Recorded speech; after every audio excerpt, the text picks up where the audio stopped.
Gas trouble పై యుద్ధం smooth వార్తోనే సాధ్యం. రివ్మాక్ వారి స్మూత్ వార్ 100% ఆయుర్వేదిక్. గుండెపోటు మరో యువకుడిని బలి తీసుకుంది. సరదాగా ఫ్రెండ్స్తో క్రికెట్ ఆడుతుండగా ప్రాణాలు కోల్పోయాడు భార్గవ్ అనే 24 ఏళ్ల వ్యక్తి. సాఫ్ట్వేర్ ఉద్యోగం చేస్తూ కుటుంబానికి చేదోడు వాదోడుగా ఉన్నాడు. చేతికంది వచ్చిన కొడుకు మృతి చెందడంతో కుటుంబ సభ్యులు కన్నీరు మున్నీరుగా విలపిస్తున్నారు.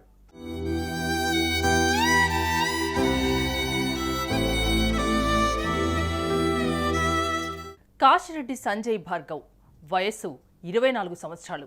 టీసీఎస్లో సాఫ్ట్వేర్ ఉద్యోగిగా పనిచేస్తున్నాడు.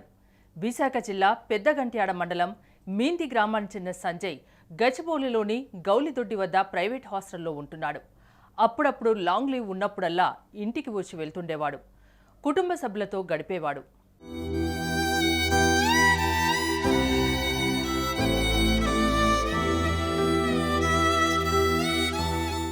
వారమంతా పనిచేసి వీకెండ్ మాత్రం రిలాక్స్ అవుతారు చాలామంది.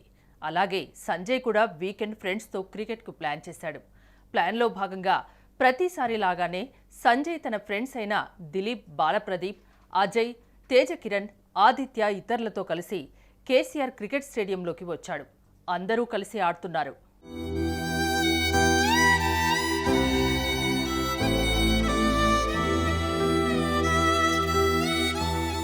ఉదయం 11 గంటల నుంచి మధ్యాహ్నం 3 గంటల వరకు ఆడాడు. ఆ తర్వాత తలనొప్పిగా ఉందని ఆట మధ్యలో పక్కకు వచ్చి కూర్చున్న కొద్దిసేపటికే అక్కడే కుప్పకూలిపోయాడు. వెంటనే ఫిట్స్ రావడంతో ఫ్రెండ్స్ చేతులు కాళ్ళు రుద్దారు. అయినా సరే ఉలుకు పలుకు లేకపోవడంతో వెంటనే స్థానికంగా ఉన్న హాస్పిటల్కి తరలించారు. కాగా వైద్యులు పరీక్షించి సంజయ్ గుండెపోటుతో మృతి చెందినట్లు తేల్చారు.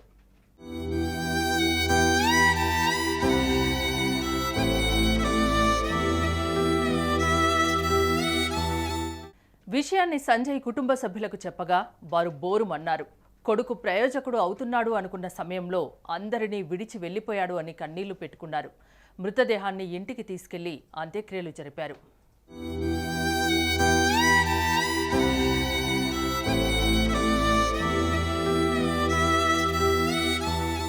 తుమ్మడం, దగ్గడం ఎంత కామన్ అయిపోయిందో ఇప్పుడు గుండెపోటు కూడా అంతే కామన్ అయిపోయినట్లు కనిపిస్తోంది. ఏజ్తో సంబంధం లేకుండా కుప్పకూలిపోతున్నారు ప్రజలు. ఎండకు వడదెబ్బ తగిలినట్లు ఉన్న చోటే పడిపోతున్నారు, ప్రాణాలు కోల్పోతున్నారు. ఎక్కడో ఎందుకు, తెలుగు రాష్ట్రాల్లోనే గత కొద్ది కాలంగా రోజుకు ఎక్కడో చోట ఎవరో ఒకరు గుండెపోటుకు గురవుతున్నారు. ఇప్పుడు సంజయ్ కూడా పాపం ఉన్న చోటే కుప్పకూలి ప్రాణాలు కోల్పోయాడు, కుటుంబానికి దూరం అయ్యాడు.